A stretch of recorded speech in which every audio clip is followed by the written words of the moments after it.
Okay, America. Hello. Hello, welcome to Angel in the Whale. Right, that show. And We're teaching a math for college readiness course. I'll be teaching seniors. okay. I'm excited. First time I've ever taught seniors. Really? Now, what is it? Is this like remedial or just preparational? It's preparation. It's like I would call it an algebra 2.5. Okay. You know, because you take algebra 1 usually when you're a freshman, then you take geometry, then you take algebra 2 Okay. when you're a junior, and then you usually go to pre-calculus or a financial class, a financial algebra, like an advanced algebra class. Right. But this last year, all of our juniors had to take, they called it the PERT test, and PERT is an acronym for something. Right. I don't know, something education readiness Right. test. Okay. And it's pretty much testing if they have the math, reading math and science or so, whatever the skills, the basic skills needed to be successful as a freshman in college. Right. And they test them as a juniors, and if they don't, then they get enrolled in certain classes as seniors that should prepare them for Okay. college level. And not even just college level, like the misconception is, I mean, even if they're going to a trade, if they wanted to be an Right. electrician or a plumber. Right. Which there- I think there should be more right, of that. there are certain skills that are needed. Yeah, you need. And certain math skills. I mean, you just need to know how to do Right. some of this stuff. And if the kids can't do it, then so they're going to get enrolled in, they call this math for college readiness. Okay. So, if you think your college algebra class is like algebra 3, Right. this is like algebra 2.5. Okay. So- And I would say that I really think a lot more kids should be thinking about trade schools, skill schools, and not just going to college. Go to something that will prepare you for a real job. You know, go to like a computer IT or things like that, because you have a much better chance of getting a job. If you just go in and get a degree, then you're just another one of the kids that's out there with a degree. You don't have any specialized, thing to do. And I think that we've been so lulled into this, we all go to college, and we've forgotten about trade schools and skill schools and stuff like that. People look down at. I mean, I don't. Maybe they don't. But you know what I mean? Yeah, I could tell you that if I ever stopped being a teacher, I would want to be an electrician. Really? Why? It's my dad did it, my grandfather did it, Right. and I get it. Yeah. Like, I understand. I understand how the wires work. Right. I understand how. I rewired the bathroom. I did. There was the homeowner wanted to. We had, you had like those. I call them like circus lights or makeup room lights. Yeah, where yeah, they yeah. have those Sure, bulbs, sure, and, right. and he wanted to get rid of those, but in his master bathroom Right. there was one outlet Right. with where the connected, and then this long tube of lights. Sure. And he wanted to have two separate Right. things, and Right. I said, well, we have to take and extend two wires Right. and cut through the drywall and Right. and I did it. It took me 2 days, but I did it. Okay, girl. And a couple phone calls to my dad going, But still. can I do this? And he's Right. like, yeah. Okay, thanks. Yeah, no, but that's still, and it was that's very, Yeah. assertive. I mean, that shows And confidence. I've just been around it, because Right. my dad was an electrician. You've just Right. been around it. We'd come home from school or whatever, and he'd be fixing something in the house. I Right. mean, the man, my hair dryer stopped working, and I was really frustrated because I really liked this hair dryer, and my dad couldn't understand why I was so mad, and so he takes his tools and figures out what's wrong with it, and it was the outlet, and so he cut the plug off and Right. stripped the wire and Right. took one of those like industrial looking, Right. and attached I know exactly it. what Yeah, you and mean. I'm like, I got this beautiful hot pink dryer because I was Right. like 14 at the time, and I got Right. this ugly ass thing at the end. But I tell you, that dryer worked. Of course my it hair did. dryer worked. I mean, Was it a since 3-prong one he put on? No, I Do you don't know remember? what it was. Just a 2-prong, I think. The young lady, Tink, that used to be here. She has a lawn care service now called Coastal, and I can't remember. We were talking on the phone, and I can't remember the name, but she said, just thinking about getting a pink truck, you know, just, you know, and I thought to myself, and when we had, I don't remember what the name was, but just had this great name, you know, something that implied female lawn care, you know, and you know, it's just cool. I could just see her driving around, you know, with a big pink truck. But the bottom line is, it would imply that you're getting the care that a woman might bring to that. You know, gosh, I wish I could remember that name. It's so cool. And well, just as well, because if you say it on TV, then somebody will have it and steal it and everything else. But yeah, I would be an electrician. So I'm okay with, you know, pushing kids to trade schools. Not just pushing, but giving them the option. I think now a lot of high schools don't give children those options. You know, like they push everybody into college. Yeah, which college are you going to? And the kids are like, you know, I don't know. Not everybody is made for college. My sister was. I want to be an auto mechanic. Yeah, wow, there's a guaranteed income. My sister she tried college, and it just didn't hit with her. Yeah, it just wasn't for her. And I remember she called me up, and she was really nervous about telling me she was going to drop out of school. She was like that was going to be her last semester, and she was done. So she calls me up, and she says, "Hey." I said, "Hey, everything okay?" And she goes, "Well, I'm not pregnant," because about a month. That's a good way to begin. Yeah, well, about a month earlier, I got a phone call from my other sister who was like, "I'm pregnant," and I'm like, "Okay, great." So I was like, "Well, okay." That's a good beginning. She was, "But I got something else to tell you," and I'm like, "What?" And she was, "I'm dropping out of school," and I was, you know, she was so nervous about saying it. Yeah, and I just said, "Okay," and she was.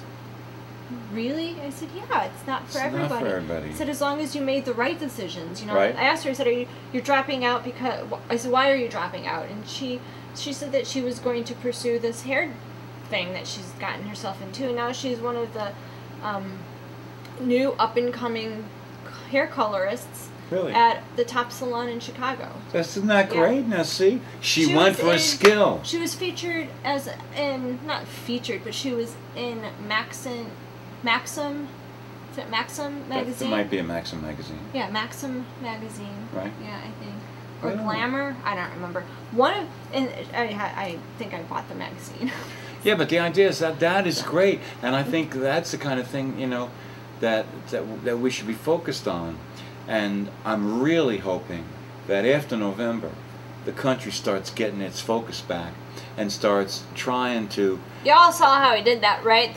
After November After November. I'm done. I don't care. We can't do anything with this guy in the office. He is the biggest impediment to success and the individual... Couldn't do anything with the other guy in office. Not true.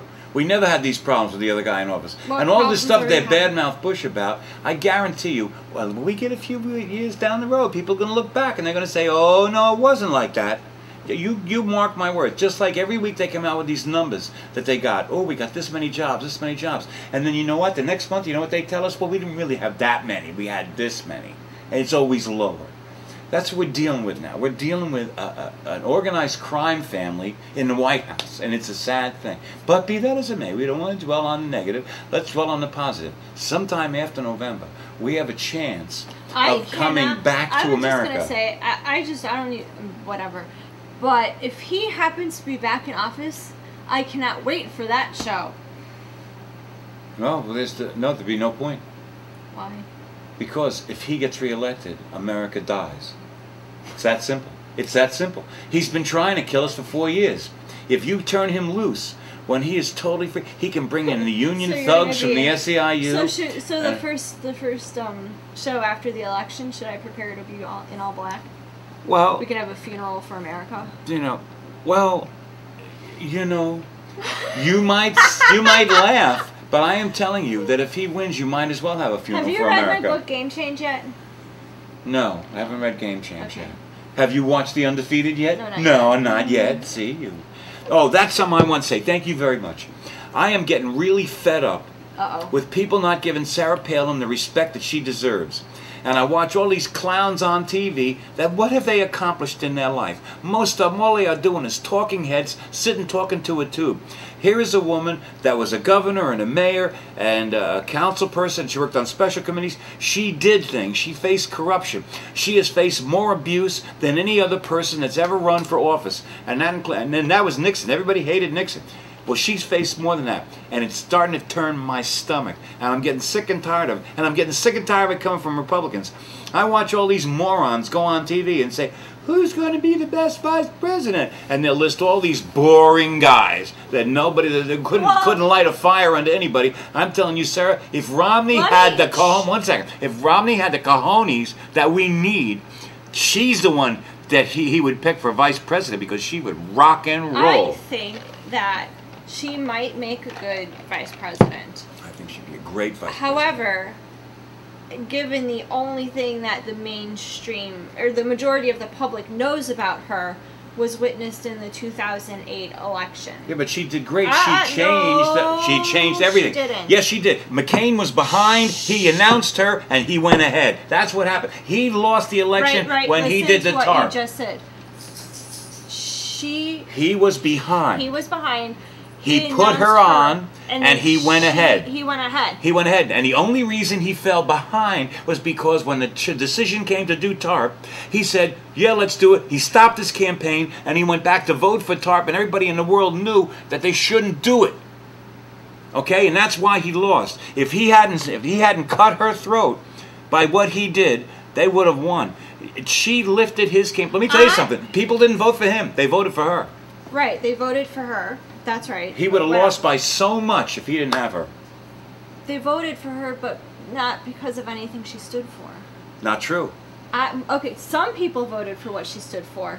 I think the vast majority. I think a lot of people just voted because it was a woman. Well, don't you think we got a lot of people vote? Let me finish. I also think that she was thrusted into the spotlight so fast. Right. I think that she wasn't prepared for it. Okay? I'm listening. I think that if she won, if that election was won, I think that she would have not made a good vice president at the time.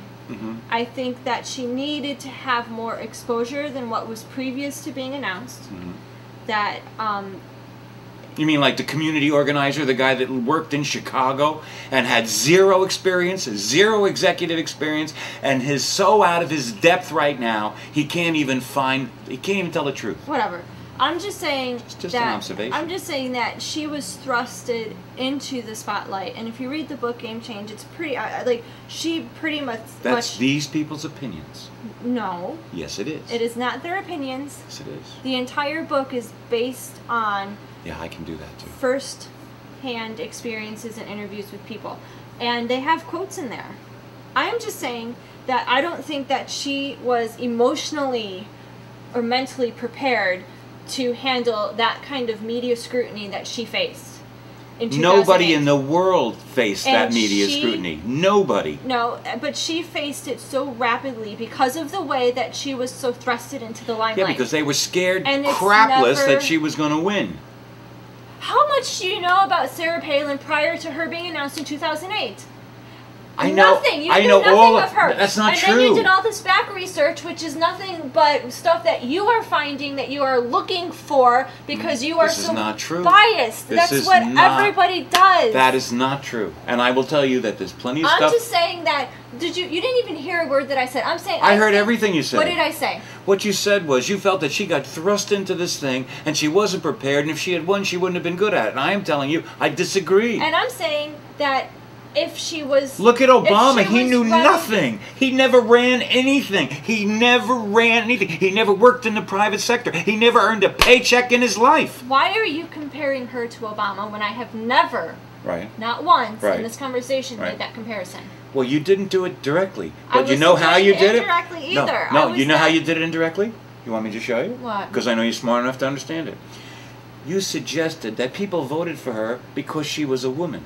And I will tell you that a lot of people voted for Barack Hussein Obama because he was black. So? That's the same exact thing. The same exact thing. People voted for her because she's a woman. People voted for him because he's black. People voted. No skill. None. No, people voted for McCain because his running mate was a woman. Okay. Whatever. So what I'm saying is Nobody that voted for Obama because of Biden. Is scared who to death of cares? Biden. I'm over with the Obama and you're ranting and raving about him. Done. Period. I'm over it. It's whatever. Cool. I'm just talking about Miss Palin and that I think Mrs. Palin. whatever. No, it's not whatever. You know why they do that? The Times does that. They call her Ms. Palin because they're afraid of calling her Mrs. Palin because that elevates her to the status of being a mom and a wife. That is the kind of vitriol they get that they push on her. I refer to a lot of women as Miss. Her name is Mrs. She is Mrs. Palin. Sarah. She is Sarah Palin. I think that if she gets a great campaign together and gets like the right people, she could probably be good at whatever it is that she puts her mind to. I appreciate Okay. that. Now, she'd probably be a good vice president now. Would you agree? She's Possibly. had a tremendous amount of exposure. She's been Yes. around the world. Yes, if she was to be picked as a running mate or even picked, she'd have probably, I think she needs, I also think that she needs to expand her world appearance too. I think she just does. She's spoken in Israel. She's spoken in Hong Kong. She's spoken in... Maybe I'm sure she has. I haven't really been paying attention to politics. She has done all those things. Okay, so maybe she is ready for something like that. Maybe maybe 2012 is not going to be what she's waiting for. Maybe 2016 might be the moment. Well, it won't matter because if Obama wins, there won't be anything left to run for. That's a sad thing. I'm so over that. I I'm know, so you know, over listening to you complain about the same crap. But Every single week. every We don't have single anything day. new to complain about. Well, he's doing something every single day. I could go down the list. Every single day he does something else to hurt the country. You know he's closing coal plants now. Where are you going to get your electricity from? He wants you to pay more for your electricity. Just to let you know, the electricity in this area is nuclear.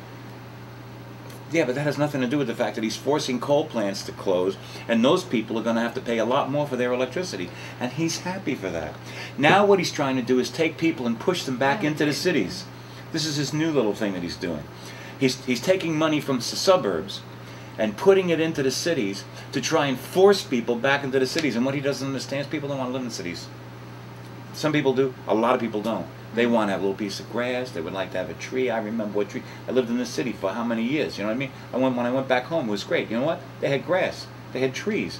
You could sit out in your backyard. It was a beautiful place. You didn't have to worry about some clown 3 blocks away. You know what I mean? And so it's Americans are not city people, really.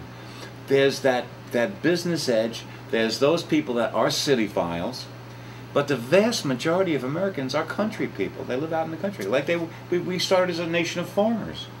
You know, so we lived out in the country. So did you. You lived out in the country when you were growing up. That's how Americans are. It was boring as hell. You were a child. You were young. Of course it was boring. Let me tell When you I something. go back home, Yeah. it's still boring as hell. Right, but let me tell you something. As you age in life, that boring is much more appealing because you don't need kinetic energy to be happy. You have, you know what? Now it's your mom and dad. You don't need anything more than that My mom to be is happy. bored. That's She is. She's like She might be. I'm bored. she Go might to be, work. but when I you're can't go with to her, work. when you Okay. when you go down and see them, they're happy. They're happy to be with you. They're They don't have to happy. do anything. They're happy, and then we're bored. Well, I can't help it. That's Chicago. You know what I mean? You Well, could we get a live- gun and run through the streets like everybody else. We don't live in Chicago. No, you know what I'm saying. Because I know that you're smart enough to know just how dangerous that area is. You know, it's really something. And you got Rahm Emanuel Deadfish over there running the mayor of Chicago. Al Capone is turning over in his grave. He said, why couldn't I be in Chicago now? I got Rahm there. I could just walk right into City Hall and call him on the phone. Ron, baby. Hey, I'll tell you this, that I don't mind having a Democrat in the mayor's office. No, I don't mind it in Chicago at all. Because they keep the airport from coming to the town. Well, you know. We don't need... They want to build an airport in my hometown. Yeah, you've been on this for years. My little rinky-dink hometown. We don't need an airport there. Right. We don't. Right. Because you have O'Hare, and you have Midway. Isn't that plenty? That's plenty. And if you can't get a flight out of O'Hare or Midway, you have Milwaukee 2.5 hours north, Right. and you have Gary, Indiana 2.5 hours Why east. do you think they want to build another airport? Because the Republicans want to, no, it's true, the Republicans want to try and make money off of this airport, okay? The Democrats, they don't want to make money. The Democrats want to make money, but the reality is the FAA Right. is like, but it's gonna, the FAA is like, we don't need, the FAA is like, we'd all be all for an airport. We don't need the airport. We Right. don't have the money to fund half of the airport. Right. And none of the airlines would fly into that airport because they don't have the planes or the manpower Right. or nothing. Like, So it doesn't seem to me that the airport's ever going to happen. yeah, so, well, when we have a Democrat, when we had Bill Clinton in office, his chief of staff or somebody on his staff was the Mayor Daley's brother. Mhm. And so they shuffled some paperwork, kind of hit it, whatever. Bush comes into office, and Bush is like, oh, let's build the airport. And at this time now, when the economy started to slow down, Right. and then September 11th happened, and the FAA is like, nope. Right. And so Bush authorized somebody, the state of Illinois, and somehow they started buying up some land for the airport, Right. and we're like, Sounds very. It's just been- the it's facts talk about seem very- very it's fluid. very political. I mean, so I'm like, Yeah, it this is, is and- so stupid. So now that we have a Democrat who's from Chicago, Right. and he's like, we're not putting an airport there right now. So now it's on hold. Yeah, so that you know. So then I'm sure when a Republican comes into office, we're going to start buying up more land. Yeah, but And see- it's just a big pain in the butt. Okay, now, but I would say to you that I don't have enough information to respond because it's something I've never checked into. I've never bothered Right, to and find you out. wouldn't know a whole lot about it because You know. it doesn't affect you. You know, Um, and so I mean, so I can't say yes, it's just Democrats. Yes, it's just Republicans. I mean, I do try to be honest in the things I say, and if I don't know, I don't But know. I mean, it's you can. I did a paper on it when I was in college about the environmental and economic Oh, impacts. you don't have to worry because with that Obama and the FAA, they won't do anything. Well, yeah, but I mean, the truth of the matter is, whether it was Democrat, Republican, you know, if the FAA is saying you can't build an airport because we don't have the money, why do you still pursue it? You know? They want to stop the Keystone Pipeline because of a beetle. I've had enough of this environmental stuff. Well, it's not. I mean, it's not I mean, environment or for not. a beetle. Environment or not, though, the reality is the FAA says there's no money for the airport. Why do we still pursue it? You know, like that's they put up a sign. Like I said, I don't know the facts enough to answer your question. When Bush was in office, they put up a sign by our exit that says "a future home of South Suburban Airport," like on the exit to the interstate, and we're like, that thing got chopped down, Right. was spray painted. I mean, it was insane how much vandalism took place on those signs. They would just disappear. And a new one would pop. Like, they must have made like 100 or 200 of these signs because these things were always disappearing, and a new one would be resurrected. And then now Obama's in office, and the sign disappeared, and it's just kind of been gone. You know? Well, like I said, and I that's just a don't know pattern enough. with Democrats and Republicans. But I mean, it's just one of those, like the FAA says. Well, you don't have to If worry. we don't have the money, The guy why do is you build it? 15. But wait, listen, this administration saying- has gone $5 trillion in whatever. debt. I'm not. It's So not they don't about care that. about the money. No, it's not about that. It's like, you know, with Clinton, the FAA didn't have the money when Clinton was in office. Right.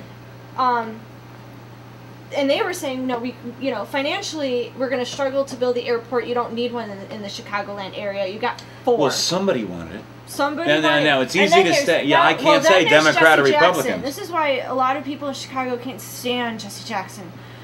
He's a pain in the ass. And he's Kind of like a universal he's thing. like, we have Wow. to blah, blah, blah, blah, and we're going to provide jobs for the black people. And That's we're right. like, And that's all we care about. Everybody else can die. do something good every day and volunteer at your local animal shelter. Hope you enjoyed our conversations. Yes, this is a song. It's called "The Things That You Are." I send it out to you to give you hope and strength. And next time we meet, we'll find out. It touched me. Every single song I've ever written was something I lived through.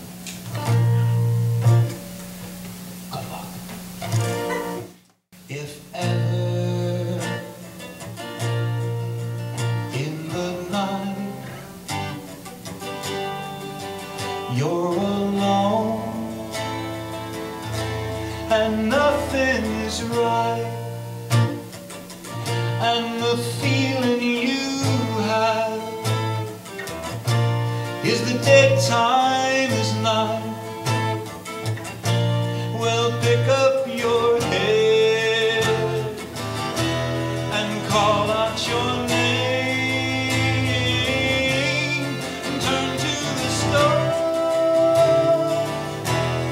and ride out the rain.